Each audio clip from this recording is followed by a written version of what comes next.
Barbara's Bits. I'm Barbara Venezia, and I'm getting ready to go to the Newport Beach Golf Club so that I can shadow Frank Mickadeit and an interview with Andrew Breitbart.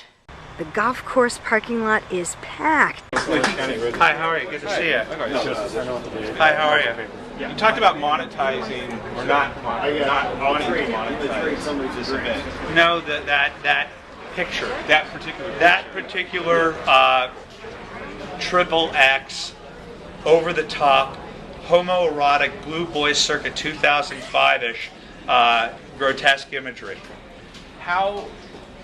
I realize this is your job, to be journalism. How do you monetize what you've done with the other photographs?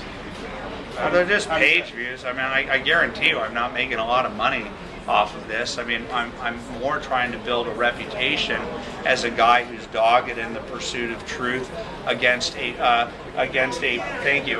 very politically correct media that has a herd mentality. And so, for every reporter that can't stand me, for every actor who thinks that I'm the bane of the world, I have secret Hollywood conservative friends. I've got people in flyover country in the Tea Parties who know that I'm fighting their fight out there, and we do have a culture war out there. I'm an ironic, reluctant culture warrior. I'm not your typical Bible thumping Jerry Falwell type, but I'm certainly willing to fight on play for the Judeo-Christian softball team over the social engineering, politically correct nihilists. That sounds very well scripted, man. It's not. This is my shtick. You had said a minute ago to Michelle that you thought that if you hadn't given some pictures or any kind of information on a conservative politician or a Republican politician, you'd have no problem with it. Oh no, but if that person came to me, I would say, "Are you insane? Why don't you just go to ABC, CBS, NBC, the mainstream media? They'd be more than happy to do this, because my job when they get to me is to figure out a way to lure ABC, CBS, NBC, or the New York Times to do a story that goes against their natural proclivity." Right. And so I'm a strategize. I strategize. I'm a tactician, and I figure out ways to not just write the story and build the story, but in order to get it over this horrific wall that's called the mainstream media. Just a minute ago, you started to say, or it sounded like you were saying that it started to happen, at least with CNN. Have you had a chance to look at the coverage in the last 48, 72 hours? It's been great. To determine whether or not that mainstream media... The mainstream media, yeah, of course, but it was like with Acorn. I had to break through the wall to the point where the story was so manifestly obvious that we're telling the truth and that you didn't want to tell the story, but now that it's out there, you're going to have to cover it. And I think at a certain point, Anthony Weiner calling a member of the press a jackass and treating them like they were stupid, they finally turned on them. It took Adana Bash to be a game changer, and that's why I went out of my way to praise her, is that when they do their job, I'll praise them. Thanks very much. Thank you.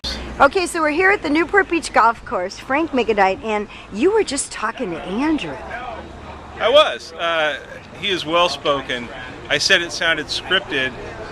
He said, well, yeah, I have my shtick down. Well, that's what I really meant. I mean, he is one a smooth speaker largely for a print guy, for a shambly print guy who wears sport coats, and his hair's a little too long. He's one pretty good speaker, I think, and he does have his shtick down. I think his heart's in the right place in terms of exposing wrongdoing, and he's doing it for the right reasons.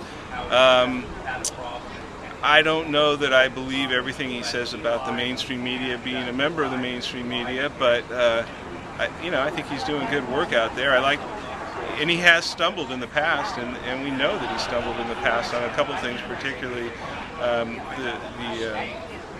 the situation with the former Clinton administration official, Shirley Sherrod. I just think that he's a rock star now.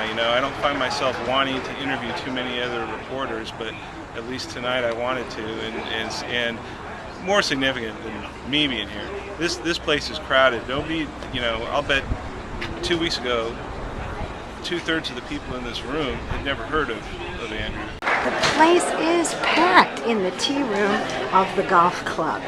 So what is this meeting tonight? It's a group, and this is another interesting little phenomenon. Most people had not heard of, and I certainly hadn't heard of Mike Munzing before this week.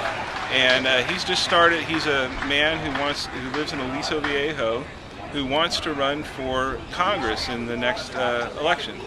And he started about 3 months ago, kind of a happy hour / a forum for conservatives that he says is an alternative to the Tea Party movement, which he finds a little too strident, and he wants something a little lighter.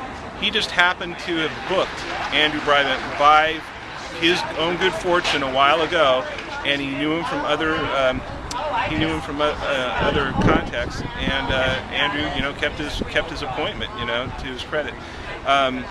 So Munzinger is going to run for Congress. So he says, and he's building a name for himself by having these events. This is the third one he's had. The first one he hosted Chuck DeVore. That was pretty well attended, he tells me. The next one was up in Fullerton. It was not terribly well attended, but he says he wasn't promoting it. This one, it's a home run. Now everybody in conservative circles in Orange County is going to know, if they don't already, who Mike Munzinger is. So Frank, this whole Weinergate thing, have you ever taken pictures of yourself in your underwear? Not only have I not taken pictures of myself in my underwear, I've never taken pictures of anybody in their underwear. Well, that was really interesting, and I'll be looking forward to reading Frank's column on this event. Until next time, I'm Barbara Venezia, and thanks for watching Barbara's Bits.